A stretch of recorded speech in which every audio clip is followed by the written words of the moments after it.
Hi there, welcome to my blog once more, trwstockbrokers.wordpress.com. So we'll be looking at what the NSE ASI did. As at Friday, the NSE ASI closed by 0.3% to close at 20,725.30. For the first time, we did see a spike up. But looking at the beginning of this trend, the NSE ASI has been finding problem crossing the 20,775 resistance level. First, we experienced this in 23rd of December, where it hit that levels and bounced back to 20,6110 level. It tried the second attempt. The second attempt was done in 29th of December and pulled back around that was the 4th of January 2012. These two formation is what we call a double top formation, and this second one, it has formed 1 2, a double bottom. We are heading towards the third resistance level. But one interesting thing about this current trend is that it crossed above a 100-day moving average, though it's still slight, but it's a positive sign. The last time we saw the NSE ASI cross above the 100-day moving average was we're looking at the last time we saw was about June period. After that, it recorded lower lows and lower highs, so it took about 6 months for the index to achieve this feat once again. So this is the level we'll be watching on Monday if there's going to be a breakout. Looking at the NSE 30, the NSE 30 actually broke these levels. That was the last day of trading. That was that was December 30th, December 2001, trending below the 100-day moving average and climbing. There was a crossover here which continued the bull trend, but the same period, the same problem having, it's finding it difficult to break above the 931.87 resistance level. It's done that 1 2, is now making its next attempt. Will there go to be a breakout here? This we need to watch next week. After it formed the same pattern I did here, that's one here and one here, we call it a double top. So who wins? Is there going to be a breakout? That we need to watch. But for now, the NSE 30 is trending below a medium-day moving average, a short-day moving average, and a long-term moving average, which means bullish in short, medium, and long-term. The NSE banking not too lucky, is trending below every moving average. That's below 100, below 50, below 5, and we are seeing what we call lower highs here. So these are areas we need to watch, and it has broken its resistance, its support level. If we don't see a rebound within this level, it's likely to going to test the 267.44 points. Yeah, we'll be looking at the current gainers and losers for the week. Who were the gainers and losers for the week?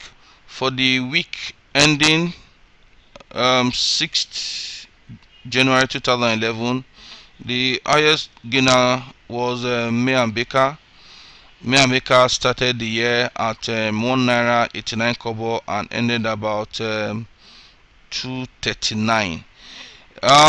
Technically, if we are looking at support levels and resistance levels, we'll be watching at about let's say 240. Let's say one more kobo to go.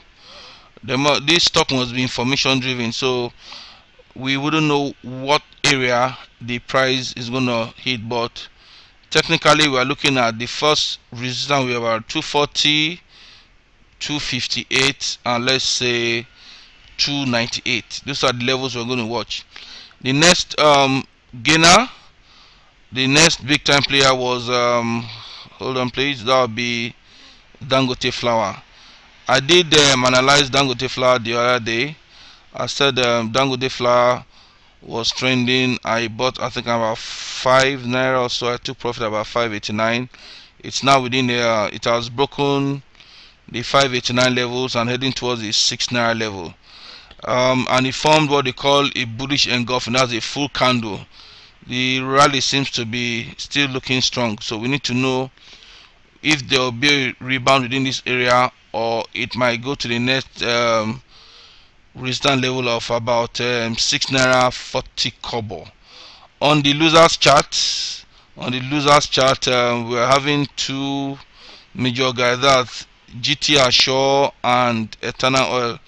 GT Ashore is forming what we call a lower pendant, rest fall. So for now we don't have, it's still dragging down. If we're looking at good entries, we will be looking at between the 1 naira 19 kobo and about 1 naira 10 kobo for good entry on GT Ashore. I'm looking at it from a weekly time frame. It has broken a very strong support level on a very long heavy candle.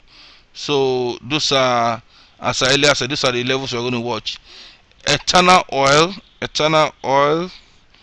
on its own is hold please. Eternal Oil is forming lower lows and lower highs. The fall is still, we don't have a level yet. I'm looking at support, worst case scenario here. That's about 135. The last time we saw this lows was within around 2006 level. This was the last time. This was how low Eternal Oil went. So I think that's it for now. We'll be looking at how, as I've said earlier, we'll be looking at how market is going to break the resistance level of 20,775. That's what we need to watch next week. A breakout between this level might be the beginning of another bull trend, but we need to be cautious within this area because we are likely going to see some profit taking within this area. For me, so far my RSI is still reading a negative this thing. It has there's a divergence there, but since it's still above a 50-day moving average, we'll still be seeing strength, some corrections lower, and it will be spiking.